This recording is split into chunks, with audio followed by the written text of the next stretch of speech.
नमस्कार दोस्तों, मैं हूं डॉक्टर समीर दास। आज इस वीडियो में देखेंगे कि एक थायराइड के पेशेंट जो बहुत दिनों से मेडिसिन के ऊपर चल रहे थे, तो किस तरह उन्होंने मेडिसिन फ्री हो चुके हैं।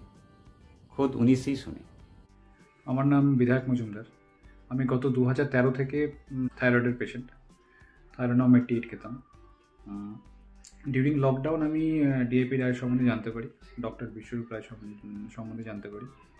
তারপর আমি ডক্টর সমীর বাবুর সঙ্গে যোগাযোগ করি এবং উনি আমাকে ডিএপি ডায়েটের সাথে সাথে আরও এক্সট্রা কিছু স্টেপস অ্যাড করে আমাকে একটা চার্ট বানিয়ে দেন এবং সেটা আমি রিগোরাসলি 3 মাস ফলো করি এবং উইদিন 3 মাসের মধ্যে আমার থাইরয়েডের মেডিসিন ছেড়ে যায়।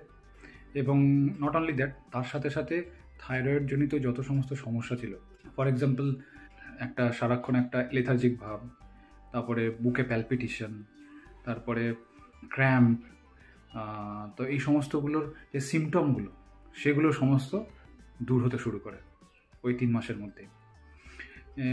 এবং একটা আমি মনে করি এটা আমার কাছে একটা বড় অ্যাচিভমেন্ট যে আমার থাইরয়েডের মেডিসিনটা ছেড়ে দেওয়া, যেটা আমি কখনো কল্পনাও করতে পারিনি। তো তার জন্য আমি ডক্টর সমীর বাবুকে এবং সর্বোপরি ডক্টর বিশ্বরূপ রায় চৌধুরী স্যারকে আমি থ্যাংক ইউ জানাতে চাই। धन्यवाद। इस वीडियो को लाइक, शेयर और सब्सक्राइब जरूर करें। मेरी हेल्पलाइन नंबर से आप संपर्क कर सकते हैं। आप खुश रहें, स्वस्थ रहें। जय हिंद।